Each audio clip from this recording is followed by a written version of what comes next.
Gimana kuliah di kafenya? Ya Allah. Gimana caranya buat ngejaga mood biar tetap produktif kayak you? Ngapain ya? Paling YouTube, tidur, makan. Halo guys, kembali lagi sama gue, Zata Santosa. Kali ini kita mau ngapain nih? Kali ini kita bakal ngadain Q&A pertama. Yeay! As usual, jadi sebenarnya gue ngebuka Q&A ini buat ngejawab pertanyaan teman-teman yang mungkin penasaran tentang gimana DKV lebih ke dalamnya. Cuma pas lagi dicek ini ternyata teman-teman juga banyak nih yang nanya out of the box. Sebenarnya Q&A ini diambil dari question box yang udah ada di personal IG gue, yakni @zanintosra, yang mungkin kalian bisa cek aja di description box. Dan ternyata udah banyak banget nih antusias sama pertanyaan-pertanyaannya. Dan kali ini gue bakal ngejawab semua pertanyaan yang udah diajuin di personal IG gue tersebut. Nah, sebelum kita mulai, pasti kalian duduk santai, duduk yang PW, biar kalian bakal enak juga nyimak video ini. Kayaknya gue bakal bisa nunggu dulu deh sebelum kalian siap buat duduknya. Oke, lo duduk, gue juga siap-siap nih.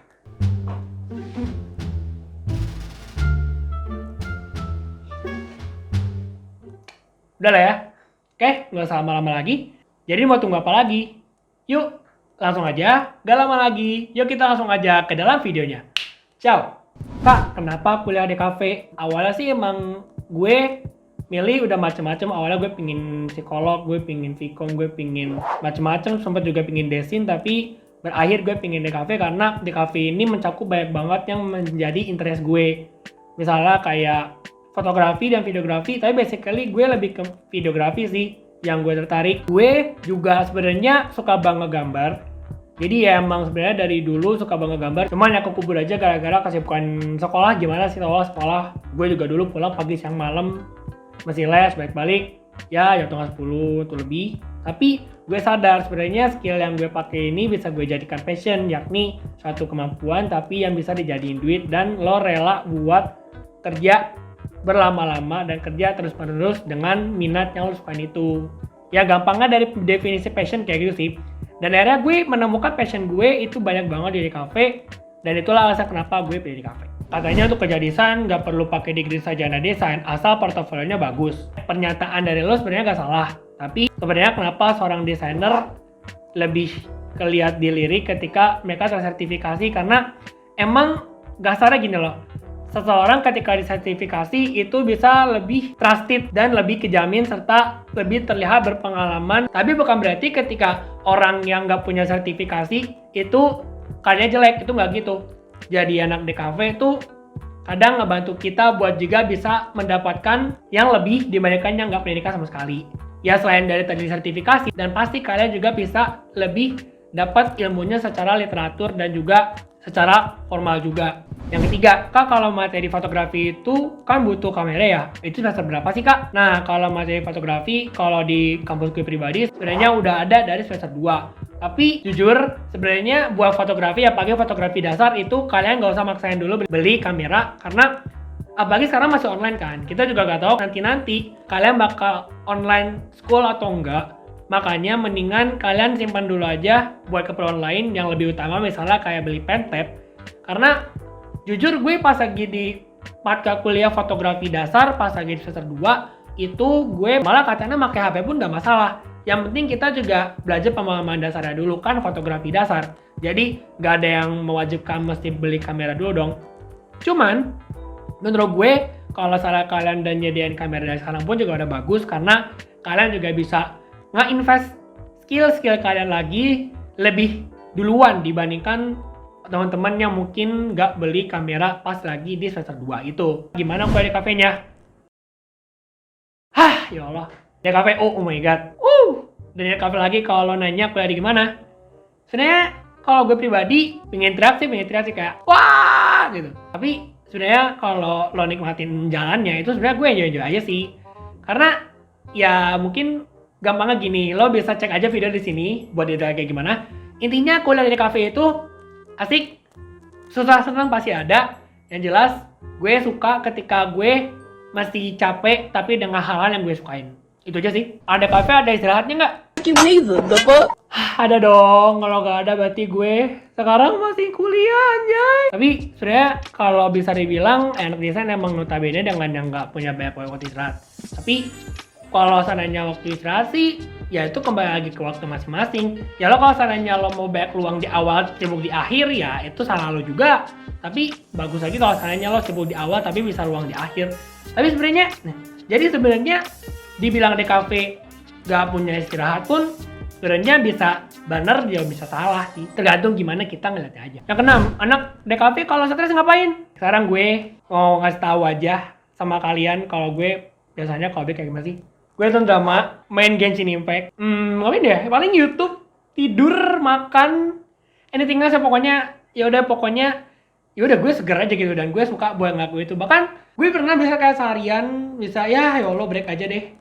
Karena ada suatu hari dimana gue gak mau ngelakuin apapun, ya gue pingin santai-santai aja gitu. But buat lo pada yang mungkin juga sebagai anak di kafe, lo pada can relate lah ya. Gimana caranya buat ngejaga mood biar tetap produktif kayak you. Cara gue buat tetap produktif adalah tetap fokus sama tujuan. Karena kan gue tujuannya pengen masuk di kafe ini kan berarti ingin bisa menjadi seorang desainer. Even emang masalahnya gue jujur sekarang gue masih belum menemukan gue bakal mau masuk ke desain grafis atau mau masuk ke multimedia. Tapi yang namanya suatu passion itu kan juga mesti dicari.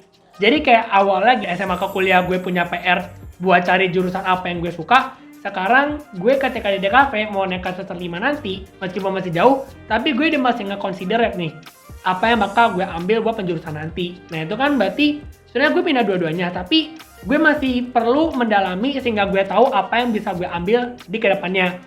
Nah maka dari itu, seiring gue mencari, gue juga bisa sambil ngegali lagi skill-skill yang gue butuhin di kedua jurusan itu. Jadi sebenarnya menurut gue tuh buat kenal diri sendiri pun juga bisa sambil jalan. Jadi gak ada waktu buat lo ngebuang-buang waktu. Ya, kalau seandainya waktu luang ya mungkin kalian boleh istirahat, tapi ya make sure kalian juga bisa ngelakuin output seni yang mungkin juga bisa ngelatih skill kalian. Ya misalnya kayak content creating kayak gue sekarang, atau mungkin kayak kalian gampangnya bisa latihan ngegambar aja deh. Mau gambar manual, kalian bisa pakai kertas, mau pakai pensil aja itu that's enough. Like ya udah itu kan menjadi salah satu bentuk buat lo ngelatih skill. Atau mungkin kalian bisa ngelakuin digital art, atau mungkin nanti naik lagi levelnya jadi commission gambar-gambar yang mungkin kalian bisa jadi duitin, which is bakal berguna banget buat portofolio kalian juga, dan juga kalian bisa sekalian nge-nambah skill. Jadi kalau seandainya kalian ngerasa pengen ngembangin diri, buat cobain commission atau buka-buka komis itu bisa menjadi cara buat kalian lebih ngembangin skill kalian nanti. Ketika mungkin gue ketemu klien bolak-balik revisi, tapi itulah yang menjadi tempat buat gue latihan. Ketika gue ketemu klien langsung, bakal beda hasilnya ketika kita ngelakuin sesuatu tapi outputnya buat diri sendiri dibandingkan kita ngelakuin sesuatu tapi outputnya buat orang lain. Contohnya adalah komis ini. Kayak bahasanya kalau komis ini kan kasarnya kayak joki atau kayak jasa. Gak tau dong cerita Azata daftar mandiri isi Yogyakarta tapi berakhir masuk UPI. Mulai dari jalur masuk dan alasannya. Sebenarnya gini, gue dulu SBMPTN gue pengen masuk ke DKV UPI maupun DKV ISI. Jadi pertama pilihannya di ISI, yang kedua di UPI. Tapi emang kalau seandainya gue bisa lihat kan nilai gue juga 580,06 pun gak begitu gede-gede banget kan. Dan juga ditambah portofolio gue yang mungkin kalian bisa cek aja video di sini.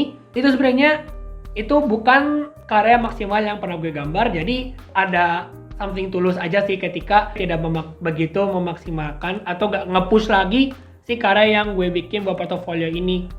Karena kayaknya nggak begitu lama sih, cuma 3 hari kelar sih. Dan akhirnya ketika nilai UTBK keluar, nilai UTBK UPI sama ISI emang bisa dibilang nilainya lebih gede UPI. Tapi kalau kita banding-bandingin dari penilaian ISI sama UPI itu, kayaknya mereka punya penilaian yang lain. Dimana setahu gue, ISI Jogja itu mereka punya penilaian setiap karya pendaftar itu mesti unik dan benar tampil beda. Jadi bahasanya lo nggak bisa bikin the ordinary art that you have done, tapi lo masih bisa bikin apa yang menjadi titik pembeda lo dengan karya-karya yang lain. Dan akhirnya ketika hasil UTBK keluar, gue masuk di kedua unit tersebut, even UPI maupun ISI, tapi kayaknya gue gak masuk di penilaian portofolio di ISI. Makanya akhirnya gue masuk ke UPI.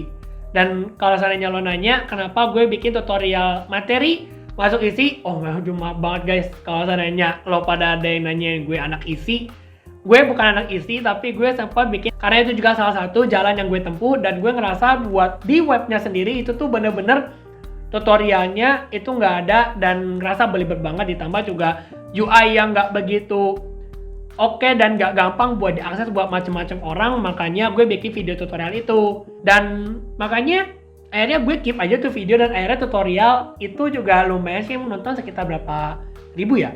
Dan makanya gue biarin video itu karena gue yakin nanti kedepannya sistemnya bakal sama, bedanya cuma mungkin di ujiannya aja. Makanya itu gue biarin aja keep, tapi ingat gue bukan anak isi Jogja. Itu sih. Oke, lanjut. Banyak yang bilang masuk DKV harus jago gambar. What do you think? Sebenarnya masuk DKV emang nggak harus jago gambar, tapi jago gambar ini menjadi akomodasi ketika lo kuliah nanti.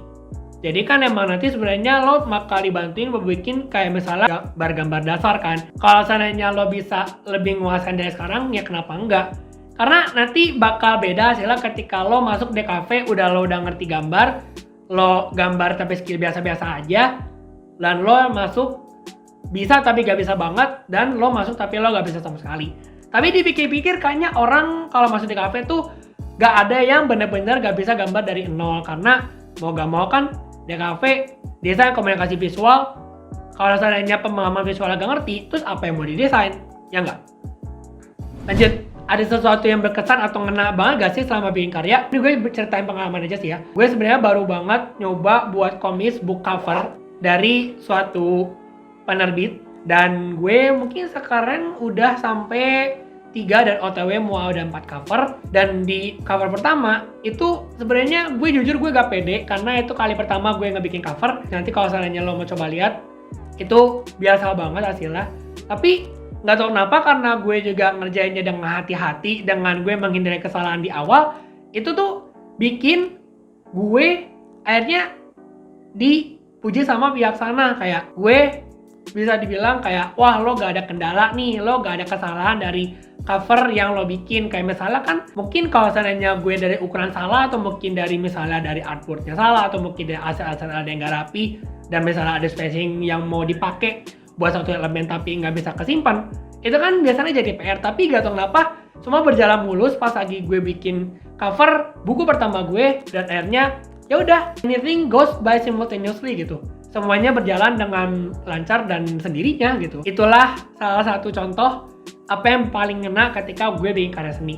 Dan ya mungkin satu lagi, ketika gue belajar buat bikin ilustrasi dasar, gue ngerasa bahwa gue perlu ngembangin skill gue lagi, dan gue mesti bisa ngelakuin sesuatu yang lebih berani. Ya misalkan dari perspektif, gue suka banget ngambil perspektif yang macam-macam. Jadi gak cuma dari tampak depan, tapi misalnya gue bisa ambil dari sudut pandang mata burung ataupun sudut pandang mata semut. Jadi itulah yang bikin karya gue tuh bakal bener-bener diverse dari perspektifnya, dan gue suka sama hasil-hasilnya.